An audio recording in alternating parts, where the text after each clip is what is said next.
Well, the Eagles definitely did not want this news today, as it looks like Philly is probably going to be without one of their top offensive weapons on Friday after their latest injury report. Meanwhile, Bird safety Sidney Brown is preparing to take on a much bigger role, and he offered some reassurance to concerned Eagles fans that he's ready to step up.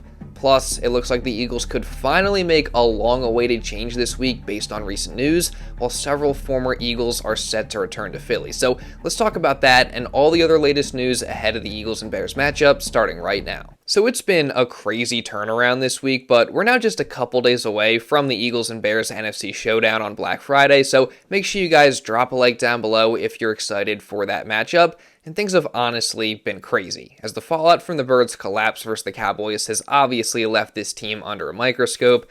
Guys like Kevin Patullo and Nick Sirianni have been under heavy fire, including from myself. Meanwhile, the Birds have gotten some major injury news on guys like Blankenship and DeVonta Smith, all while they continue to prepare for a Bears team that has been playing some really good football in a contest that is kind of a must-win game for them. So the Birds need to respond and find some answers to some of the problems that they've been having, so this is no doubt a very crucial point in the season for them. And luckily for Eagles fans, it seems like this could be the game where they finally make a much-needed change. And I mean, they're kind of forced to, as following punt returner Xavier Gipson's absolutely horrible, inexcusable fumble after deciding to field a punt at the 1-yard line, Gipson left the game with a shoulder injury and did not return. And then so far this week at practice, Gipson has been absent. So it seems like there's a really good chance that he's not going to be able to play this week. And in that case, the Eagles are obviously going to be forced to make a change at punt returner. And in that case, they seemingly have two options. One, they could go back to Jahan Dotson, who handled that responsibility early in the season, but wasn't particularly great at it. Or two, and this is the option I'd much rather them go with, they could finally elevate Britain Covey from the practice squad and have him take over punt returning duties. And I mean, it's really not that complicated of a decision, and I honestly don't know why the Eagles haven't already made this move. Like, Covey was one of the best punt returners in the entire NFL for basically 2 years, and especially in 2023. I mean, that year, Covey was number 1 in punt return yards and number 2 in punt return average. So that's really all you need to know. I mean, the guy is just a great punt returner and can be a weapon to give the Eagles good field position if and when their offense is struggling. So, you know, I think it makes total sense, and it would be totally worth it to elevate Britain Covey and have him take over punt returns this week. And what do you know? At practice on Wednesday, Covey was spotted wearing his old number 18 after he had spent the entire season so far wearing 85. And more importantly, the Eagles officially elevated him to the active roster. So it definitely seems like Covey is set to take over punt returning duties starting on Friday.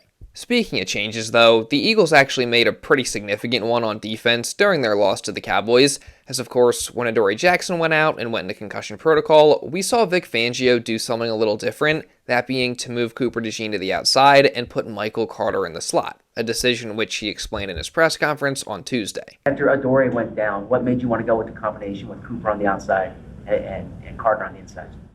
That's what we felt was the next best combination. How do you think Cooper held up outside? This is a tough matchup, obviously.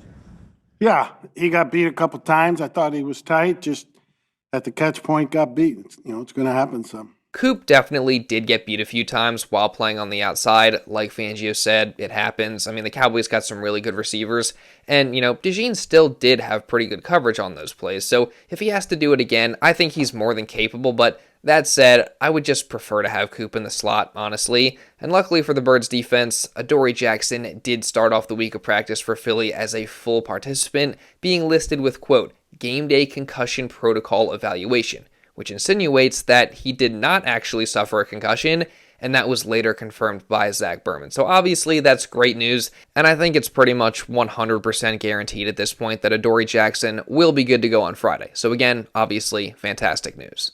And quite frankly, the Eagles' defense is going to need all the help that they can get in this one, because this Bears offense is really, really good. I mean, they're super talented. Caleb Williams has been playing well, and they just have playmakers all around. And overall, they rank 6th in yards per game, 12th in passing, 2nd in rushing, and 8th in scoring. So this now makes it 4 weeks in a row that Vic Fangio's unit is going to see a really explosive offense. What does Chicago show you on offense? A lot. It's a great scheme. They do a great job calling the game, mixing it up, marrying their run game and their pass game. They're highly ranked in a lot of areas, and I don't think it's any accident. They got really good players, and it's a great scheme and a great play caller. Yeah, a very explosive offense, has a lot of weapons, takes care of the ball. The quarterback's doing a good job extending plays, and they got a lot of upgrades this year. The past 3 weeks against the Packers, Lions, and Cowboys, the Eagles' defense has honestly done a phenomenal job, and even last week, when they did get beat some, they still did a solid job. So I'm definitely confident that they can slow down this Bears offense. And the good news for them is that this week, most of the injury news has been positive. Again, Adoree Jackson does not have a concussion, and he's been practicing, and he will play. Blankenship has also been at practice, and Vic Fangio says that he does expect him to play, which, that's obviously huge because Reed is such an important and underrated part of this defense. And then Brandon Graham, who was actually listed as out of practice on Tuesday with a groin issue, was reportedly out on the practice field on Wednesday. So that's definitely a great sign. The only bad news, though, on the defensive side of the ball is obviously what happened to Andrew Mukuba and him fracturing his ankle. So without him, possibly for the rest of the season, the Eagles are going to be relying on Sydney Brown to step up into that starting job and fill that void. And the good news is, it sounds like he's fully ready for this opportunity. How excited are you to get a full game this Friday? It's going to be amazing. That's what I came here to do. And just kind of embracing the opportunity for what it is. I feel horrible for Drew. He's been having a great season so far, doing a really good job. I think, as long as the team's winning, I'm just going to own my role for what it is. And the situation that happened this past weekend, just kind of fell in my favor, and I'm ready. I feel like I've been ready since camp. I think I've been prepared since I got here. I've had a couple of setbacks in the past, and it's just been something to work back from. But I think I've been ready to go since I came here. So I think every week I prepare to prepare like I'm going out there to start to the best of my ability. And what's going to be really nice is getting the reps under my belt up till Friday. Especially on a short end of the week, you're not going to really get all the live reps, but just getting those mental reps, getting those reps in walkthrough, and I think those are huge. That's something that I'm not used to, on a week basis, but getting that this week is going to be amazing. It's definitely good to hear that Syd is ready to finally get an opportunity like this and embrace it. But obviously, that only goes so far to instill confidence in Eagles fans, because at this point, it's pretty clear that most of them are not very confident in Sydney Brown. And hey, I'm not going to say there's no reason to be concerned. I mean, Syd has had problems in coverage, with missing tackles, and just overall being too over-aggressive and out of control. But that's why it was so reassuring to hear him also say this during his press conference. I think just, calming down a little bit when I get in there and just playing the game I love, playing the game I know how to play, and, that's it. How do you go about that, just calming down on the field a little bit? I feel like I have I feel like inside I've got a calm presence. I'm confident. I know what I'm doing. But I think just slowing down a little bit, coming under control and contact. I think we'll be extremely successful. You're a player that likes to deliver a big hit. What have you learned though so far in your career about how to balance wanting to deliver that big hit, but with also maybe not overdoing it too much and making a mistake? Yeah, I think just understanding that your shots will come. Not trying to force them, and I think that's something that I've been able to hone into, and just understanding. The shots will come, the opportunity will come. You just got to seize it when it does. So there you have it. Syd knows that he needs to slow down. He knows that he has to be more under control, and now it's just about going out there and actually doing it. And honestly, for all the concerns, there are also things to be excited about. Like, I love Syd's energy, his physicality, his mentality, his ability to take the football away, and just his fly around and hit play style. He's just got to be in control with it. So we're going to see what happens, but definitely love what I heard from him during that press conference, and it'll be exciting to see what he does with this opportunity on Friday. Also, when it comes to the Bears offense, the Eagles will be seeing a few familiar faces there, as this is going to be running back DeAndre Swift's first game back in Philly after he left in free agency to go to Chicago. Obviously, he spent just 1 year in Philadelphia, that being 2023, and while that season wasn't exactly great for the Birds, it was the best individual year of DeAndre Swift's career. And personally, I always really liked Agent Zero when he was in Philly, so it'll be cool to go against him.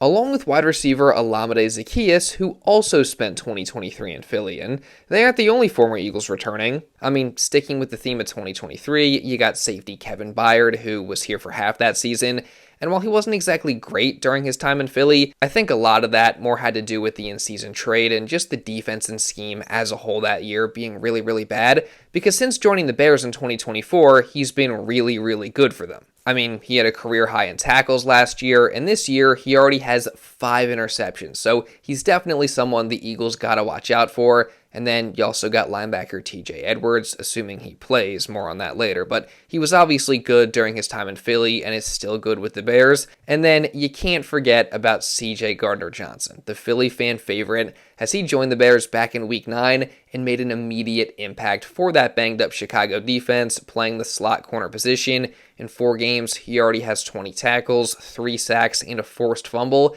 and just overall is providing that juice and energy to the Bears defense that all us Eagles fans know and love. So it's going to be fun to see all these familiar faces again, and just overall, that Chicago defense definitely presents a challenge. I love CJ. We've had some great times together. Been to one Super Bowl together, won another one together. I always loved the emotion that he played with, and how he went about his business. And so, I miss him. And and he's playing good football. Well, they're playing great ball. I mean, Chauncey went over there and had an immediate impact, and Kevin he's been playing safety at a high level for a very long time. So they got a great defense. They complement their scheme well, and a really good defense. Really good defense. They've been very disruptive, so it's a great challenge for us. They really go after the ball. I think they lead the NFL in takeaways. You guys lead the NFL in not giving it up. Yeah. Do you do anything different when you're facing a team like that that's so intent on stripping the ball and getting picks and that kind of thing? No, you're going into it. It's good on good. Great defense, great mentality, great culture, it seems, and you see them flying around. So it's more about what you do, your fundamentals, your details, and really honing in on those things in a short week. So that's a great challenge for us. The Eagles' offense definitely has a challenge with this Bears defense that, again, hasn't necessarily been great in terms of yards and points, but is fantastic at making impact plays and specifically creating turnovers, as they rank first in the league in that category. So the Eagles are going to have to be extra intentional about taking care of the ball if they want to win this one. And just to make things even harder on the already struggling Eagles offense, again, as I talked about yesterday, it looks like there's a good chance that they get back impact stars like cornerback Jaylon Johnson and slot corner Kyler Gordon off of IR in this game. Unfortunately for them, though, it does look like linebackers TJ Edwards and Noah Sewell are trending towards not playing, as they've been out of practice all week so far. On top of course, missing Tremaine Edmunds, who's currently on IR. For the Eagles, though, this week has been a mixed bag regarding injuries because they've gotten some really good news, as I talked about earlier, but also some really bad news. And the news that I think we all least expected is what's been going on with DeVonta Smith, as of course, he surprisingly popped up on the injury report on Tuesday and was listed as a DNP with a shoulder/chest injury. Now, the hope, I think, for Eagles fans was that he would be back out on the practice field on Wednesday and everything would be fine, but unfortunately, once again, he was not at practice on Wednesday. And judging by recent history, that's pretty much a guarantee that Smitty is not going to play on Friday, because like Anthony DeBona pointed out, an Eagles player has yet to be active this season after being listed as a DNP for Philadelphia's first 2 practices of a week. And with it being a short week, I doubt they're going to break that trend now. So, obviously nothing is confirmed yet, but it definitely is not looking good for DeVonta Smith's chances of playing on Friday, which, as I talked about in my last video, that's obviously a major blow to this Eagles offense and passing game, as he's probably been their most reliable weapon all year, and with him likely out, that means that the Eagles are going to need to rely even more on guys like A.J. Brown and Dallas Goedert to pick up the slack. So we'll see what happens, but you guys know that I'm going to be continuing to cover everything that happens for the Eagles this entire season. So if you don't want to miss anything, make sure you subscribe and you turn on notifications. And also, while you're at it, make sure you drop a like down below to show some support, because it really does help me out a ton. Let's see if we can get to at least 500 likes today. And also hit the hype button, because that helps me out a ton as well. And leave a comment down below just regarding anything that I talked about in this video. And if you do want to watch another Eagles video going over some news from earlier in the week, you can check this out right here. Now, with all that being said, that's pretty much what I got for this one, guys. So thank you all so much for watching, and I'll see you in the next video.